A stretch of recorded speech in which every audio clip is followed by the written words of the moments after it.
Hello and welcome to APAC Weekly, where we bring you a showcase of our conversations on the APAC network. I'm Oriel Morrison.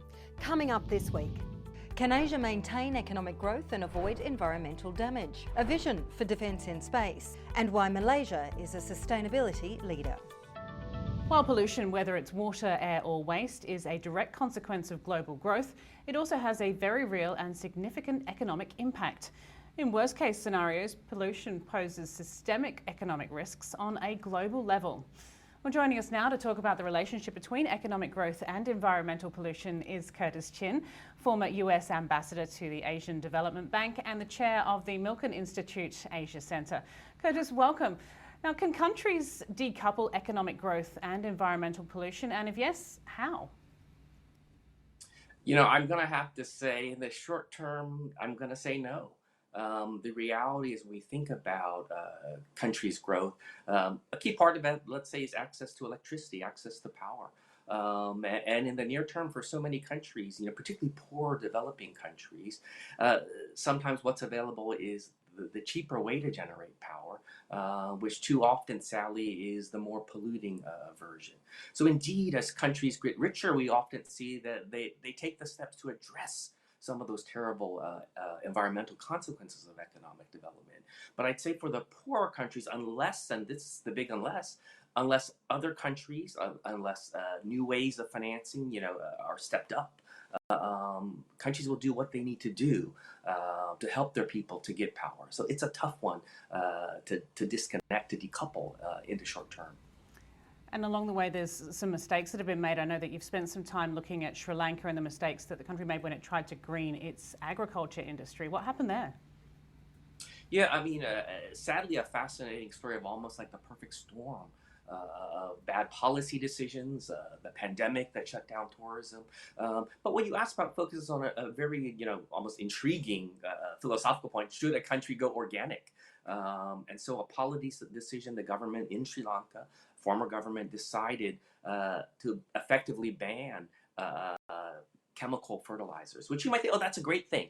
But the reality, the transition was not thought through. And one result was that agricultural yields plummeted. Hunger has risen in this beautiful nation of Sri Lanka. And so I think that question you asked is an important one because it raises the issue of transition. So indeed, it might be better if we were all eating more organic foods, but it's hard to provide every single citizen organic food given the higher cost. It might be great if we all were using green energy, let's say, but the reality in so much of the Asia region, so much of Africa also, there are literally millions of people that don't have access to electricity. We might take it for granted, but I think we have to recognize that countries still need to develop in many parts of the world, and that might include approaches that unfortunately will have some very near-term environmental consequences. So if we don't like them, let's step up and think through how do we assist these nations? Is there financing assistance when it comes to, say, climate-related financing? Or do we work with them to encourage policy changes, for example, that it's easier to get access to capital? So for some of the things that will help them move forward, both economically and environmentally. Well, that's what I was going to ask you. How do we get past that barrier, economically speaking, when there are countries where the governments can't afford to implement those stronger environmental regulations? Some of it's going to be, and it's a tough one, but really thinking through how do we work across borders. So one approach, of course, is the multilateral development banks. So I was with something called the Asian Development Bank. They need to also step up and think through how do they provide the financing, that access to capital that will help countries transition, but bring it down to the micro level. How do we help individual companies move forward? I can't say that I don't know any country or any company that says, yeah, I just want to pollute. But there is that balance. How do they make a fair return if you're a private sector company? How do I provide jobs and opportunities and power to all my citizens if I'm running a country? So I think that's the balance, and I think people need to step up. Institutions need to step up. For me, I'm with this think tank called the Milken Institute, where we recognize it's also about policy changes that are so critical to help companies, to help countries get the access to capital that will help them move forward. So what needs to happen to kind of tip that balance? Is there one person who's going to lead the way, or one company or one government who's going to lead the way and push it in the right direction? Unfortunately, I don't think it's going to be any one person or company, but you do, in a way, raise an important point: the value of leadership. So whether you're the leader of a company or a country, you need to put forth the way forward for people. So let's bring it down to a specific, let's say, policy change. Countries, particularly in the Asia Pacific region, it's a diversity of nations out here, need to think through and address these critical long-term issues, for example, of corruption and governance. What are the disincentives that are there that we need to remove in terms of addressing these key challenges? We need to think about not just always more regulation, but fair and equal in enforcement of existing regulation. One other area we might need to think through is how do we take lessons from small pilot projects that are already happening. One example could be a waste to energy plant in Thailand or Indonesia or elsewhere that thinks through not just the energy challenge, but also the tremendous waste challenge, the garbage in the Pacific Ocean that countries also face. And so there the point is we need to think holistically. Things need not to be not just in a silo. So even when I think about climate finance, it cannot just be in a silo related to someone's vision of climate. We need to think about issues like waste. We need to think about job opportunities for individuals. So to break down those barriers, climate finance will not succeed and be sustainable if it's all about siloed investments. While the term greenwashing has been around for some time, there's a new buzzword being used more frequently: green hushing. This is when companies say very little about their sustainability work because of concerns they could get called out for greenwashing, or they're doing very little to address their carbon footprint. In Malaysia, for example, companies are facing increasing scrutiny over their claims around sustainability practices, with some foregoing huge revenues if they're found to be misleading. Brian Fernandez joins us now from Kuala Lumpur. Brian, welcome. Asia is generally lagging behind the rest of the world when it comes to ESG reporting. How much work is there to be done? Malaysia perhaps has been a little bit of a naughty boy in the past in terms of its sustainability efforts. Report card has not been good, but the reality is a country like Malaysia has taken deep strides over the last 2 or 3 years. Now, for example, it is now mandatory for all companies on the stock exchange to have ESG reporting in their annual reports.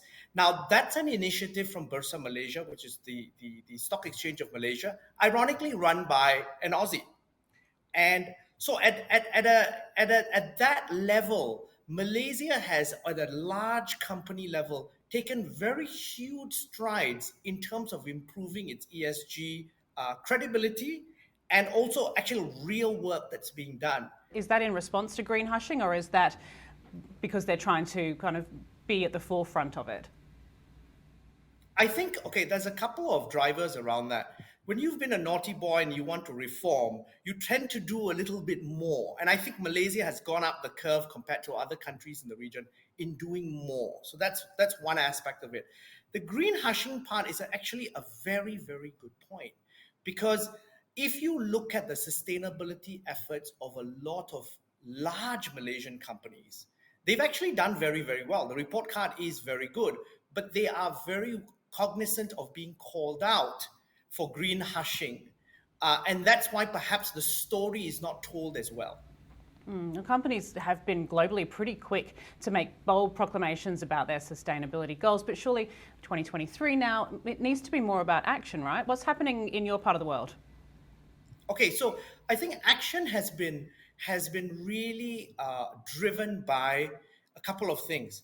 Now, when you talk about sustainability, and I've said this for years, when the whole buzzword started, I said the only time when businesses will start to make real sense of this and really take action is when the dollars and cents add up. And the dollars and cents have started to add up. So why is that? There's a couple of things. One, let's look at an Asia Pacific and then a Malaysian context. It's about complying with your customers' needs. So in other words, if I want to keep the business I'm in the supply chain of a large company, if I want to keep that business, I need to comply. And so that's the reason why I then put my ESG efforts in the forefront to retain my customers. The other thing is then it is profitable for me to then go and look at new customers. And so that's another thing where I then trumpet and get myself ESG certified and so forth. And you only need to look at an example of a company in Malaysia that lost 80% of its business from Dyson in 2021 because it was not in compliance with Dyson's ESG standards. So how did that come about then? Is there the regulation in the area? Is that happening quickly then? Are people being picked up for making misleading claims faster than in other parts of the world? So I think then, as I said, because if you're in a global company's supply chain like Dyson's, their shareholders in their home listed entities and in their own boards are putting pressure on them to make sure that their whole supply chain is compliant. So this is where then the ESG efforts in a place like Malaysia is probably ahead of the curve because we are a trading nation in Malaysia. And in order to comply, everyone's basically upping their game. And how they're doing that is they're engaging with different stakeholders. So Bursa Malaysia, the listed companies, so the 900 plus listed companies have a framework to follow. Now, the UN Global Compact network in Malaysia is also active.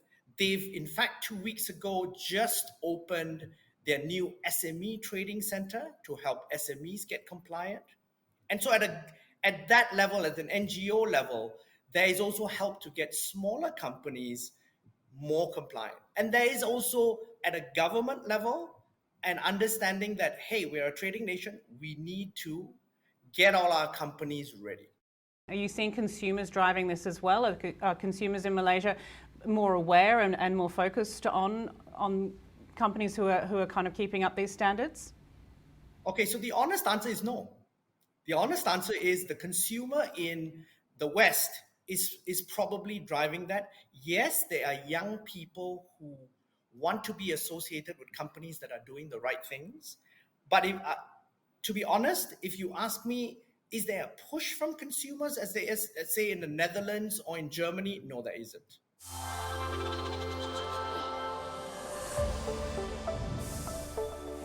By anyone's measure, the geopolitical power balance we've known for the past 5 decades is starting to shift.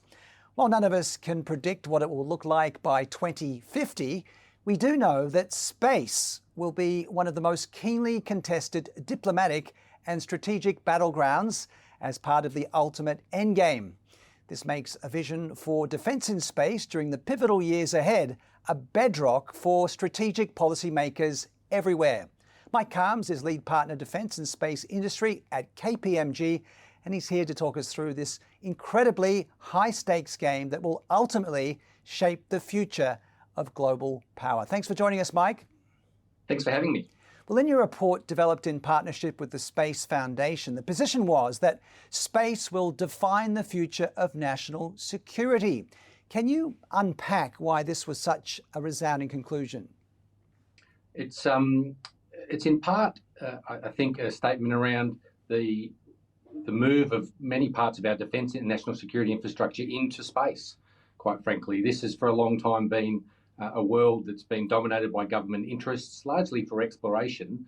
But since the 1960s, and particularly now in the 2020s, we're seeing a real growth in the number of assets that circle above our heads that conduct national security and defence missions. And at the same time, and I think this is the interesting thing, we're seeing industry start to get involved, as well as government and academic interests. And it's really the combination of those three areas. How does these communities come together harmoniously, I hope, to deliver on all of our expectations, high expectations around space in the future? Well, it is an intriguing area, but how do new technologies, including artificial intelligence, AI, play into where this is all heading? They're enormously important. I think the technologies that we'll see deployed in the next 18 to 24 months on the moon, where we'll see 4 teams of humans like you and I, not as you might expect, sort of ex-fighter pilots, but relatively normal people going and living on the moon for a month at a time. And the technologies they'll use to build accommodation, to run the environments, to control the the vehicles that get them to and from the moon are largely drawing on the sorts of technology you just spoke about. Artificial intelligence, some of the quantum computing that we know is starting to emerge will be part of the experiments and indeed the lifestyle of the people that live and operate on the moon in the future.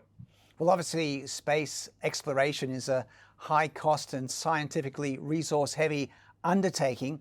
Are alliances critical to success, or will the current military superpowers go it alone, aiming to claim sovereignty in space?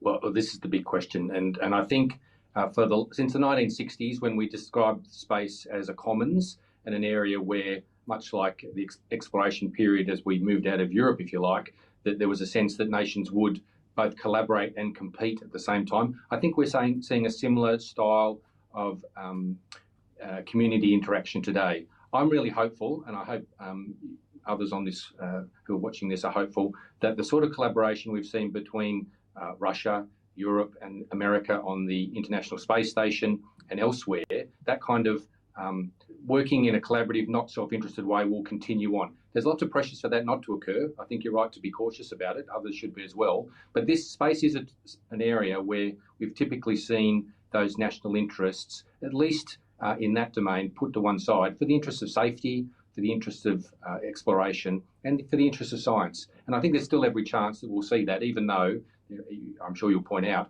there are lots of counter cyclical activities going on the planet at the moment. Well, let's talk about Asia Pacific's role in this. What do you see as the future for the Asia Pacific in this race, this space race, this exploration? China is clearly a lead player, but Japan, Korea Republic, Malaysia, Indonesia, even Australia, where do we all fit into this evolving story? Well, we all fit. I think that's the first thing to say. The way these nations are coming together, again, through that collaborative rather than self-interest lens, I think is still really encouraging.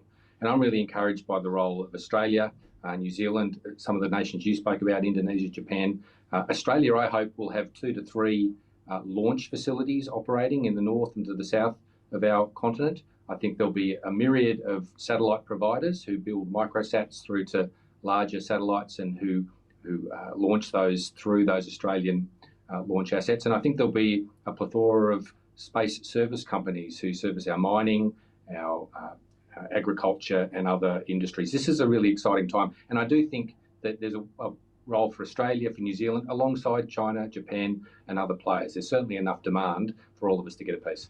And of course, there opens up a lot of possibilities when it comes to employment. So how do nations develop a future workforce to cater for this massive industry that's about to emerge, and where and how does the timeline start? Sure. Well, they start, as Australia has, albeit a little late, by creating a space agency. We did that about 3 years ago now, and that's become a real lightning rod for industry, for academia, and for other parts of government to start to invest more heavily.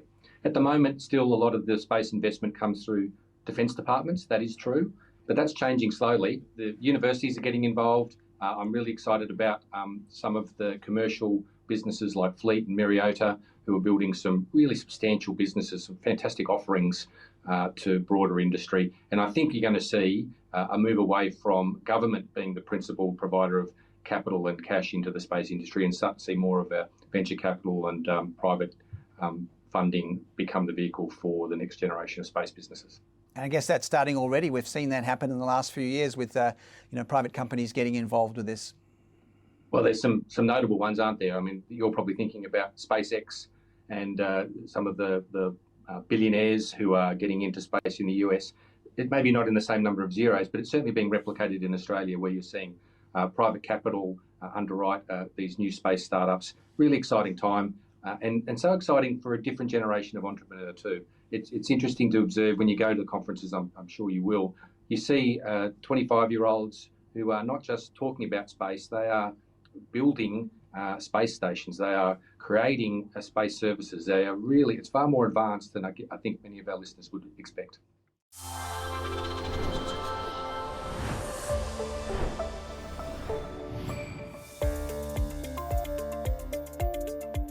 The World Health Organization is calling for urgent action to tackle the increasing death toll caused by air pollution, with 90% of the global population exposed to hazardous levels. Research co-led by the University of Queensland and Carnegie Mellon University has found that sharing real-time air quality readings in developing countries can help by reducing air pollution and leading to lower mortality rates. Andrea Lanoz, lecturer at the University of Queensland School of Economics, joins us now. Andrea, great to have you with us today. Now, this research was essentially sparked by a US embassy in Beijing that started tweeting about live air quality updates back in 2008. Is that correct? Yes, that's correct. So the US Embassy installed a pollution monitor at their embassy in Beijing and started providing that information publicly via Twitter. And that was some of the first information that was publicly available for citizens and visitors to the city at the time. Now you've looked at 36 countries to analyse the data, which seems to show that it's all about increasing local public interest.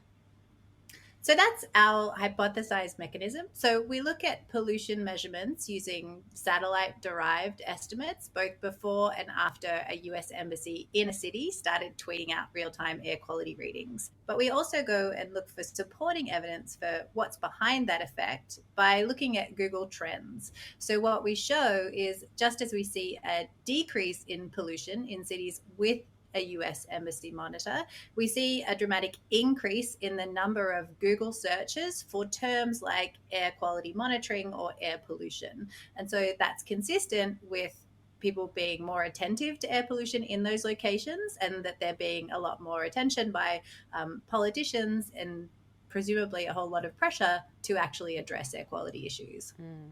Now, how do these kind of results that you've just been discussing compare to the other non-OECD countries without the embassy monitors? Yeah, so actually our estimates are based on that comparison. So as I say, we use satellite measures of pollution in the cities that receive a monitor.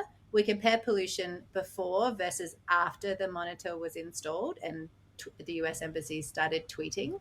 We compare that change to changes in pollution in similar cities that didn't receive a monitor over the same period of time.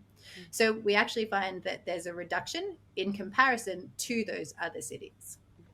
Now, clearly, reducing air pollution is going to save lives. It's also got to, as a result, have a significant impact in terms of national healthcare budgets. How much research has been done into that?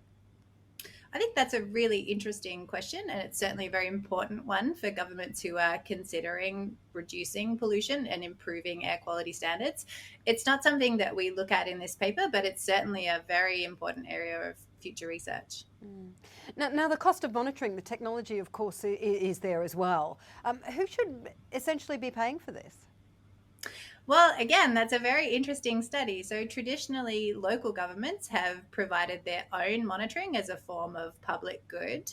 But increasingly, we're actually seeing private citizens installing their own very low cost, cheap air quality monitors and uploading that data. So for example, websites like Purple Air now contain maps based on pollution measurements at hundreds of monitors in a city, whereas the local public monitoring network may have very few monitors. So for example, Sydney in Australia has approximately 20 public pollution monitors. A Purple Air map may have hundreds of monitors in that same city. Now, what sort of pressure, Andrea, is being put on authorities to act based on this information in this paper that you've released? Well, we've actually spoken a little bit to the US Department of State, who were very interested in the results and the effects on pollution. So there were some claims by US diplomats prior to our study that their program had led to reductions in pollution in host cities, but there was actually no evidence for that statement. And so you can view our results as actually backing up this program, which is you can think of as a form of development assistance of the US Department of State. And Australia, for example, could engage in similar programs in our region. So, Andrea, what would you really like to achieve from this research? So the World Health Organization has been calling for increased monitoring, particularly in least developed countries who have a high pollution burden, but also have fairly low access to existing monitoring. And our results, our evidence really supports their promotion of better monitoring in these locations. So what's next for you and the research team from here? So we would love to do follow-up studies, in particular to understand exactly what led to the reductions in pollution. So for example, it could be that there were restrictions on vehicles and fossil fuel consumption of those vehicles. It could be that there was increased regulation on industry. So we'd really like to follow up exactly what led to those pollution reductions, to think about more broadly, what are the costs versus the benefits of these improvements in pollution. Thank you for joining us on APAC Weekly. To stay across the important conversation shaping our future, visit us at apacnetwork.com.